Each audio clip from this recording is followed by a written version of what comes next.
আসসালামু আলাইকুম। আজকে হচ্ছে আমি চিকেন গ্রিল বানাবো। এর জন্য চিকেনগুলোকে কেটে নিচ্ছি।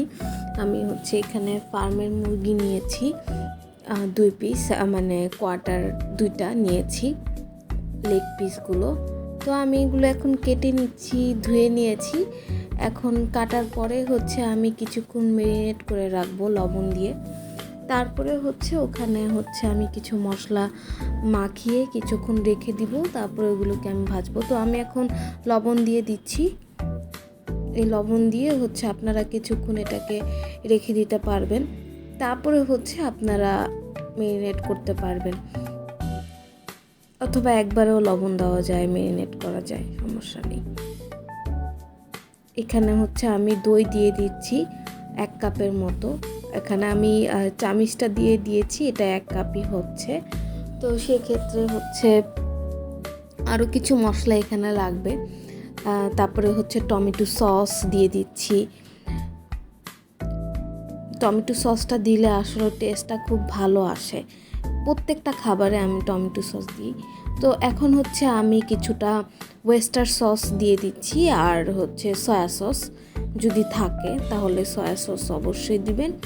আর এমনিতে তো লবণ দেওয়াই হচ্ছে, তো এটা সয়া সসের হচ্ছে এটা একটু সল্ট একটা ভাব মানে। তো সেই ক্ষেত্রে এখানে হচ্ছে আমি কিছু টেস্টিং সল্ট দিয়ে দিব, লবণ দিয়ে দিব। তারপরে হচ্ছে এখানে আমি যে তান্দুরি মশলাটা থাকে বা কাবাব মশলাটা থাকে প্যাকেটে পাওয়া যায়, আপনারা সেটাই দিয়ে দিতে পারবেন। এবং সাথে একটু মরিচের গুঁড়ো, আদা রসুন বাটা, এগুলো মিক্স করে নিতে হবে একসাথে। তো আমি এখন আদা রসুন বাটা দিয়ে দিচ্ছি। তো এখন একটু মরিচের গুঁড়ো দিয়ে দিলাম, এবং এগুলোকে হচ্ছে একসাথে করে আমি হচ্ছে মাখিয়ে নিয়েছি। তো মাখিয়ে নেওয়ার পরে কিছুক্ষণ রেস্টে আমি রেখেছিলাম। তারপরে হচ্ছে এখানে আমি হচ্ছে টেস্টিং সল্টটা পরে আবার অ্যাড করেছি একটু টেস্ট বাড়ানোর জন্য। সো অনেকে টেস্টিং সল্ট ব্যবহার করে না, আমার মনে হয় যে এটাতে একটু টেস্টটা বেড়ে যায়।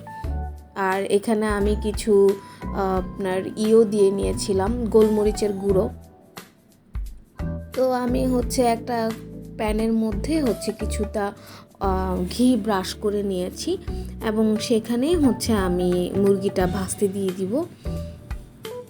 তো আমি এখানে মুরগি দুটো দিয়ে দিচ্ছি ভাজতে। তো এগুলো হচ্ছে ভাজা হবে, ভাজা হওয়ার পরে মানে 35 মিনিটের মতো লাগবে ভাজতে। 35, অনেকে 40 লাগতে পারে, হচ্ছে এরকম 35 থেকে 40 মিনিট লাগবে। ভিডিওটি দেখার জন্য ধন্যবাদ। শেয়ার করতে ভুলবেন না। আসসালামু আলাইকুম।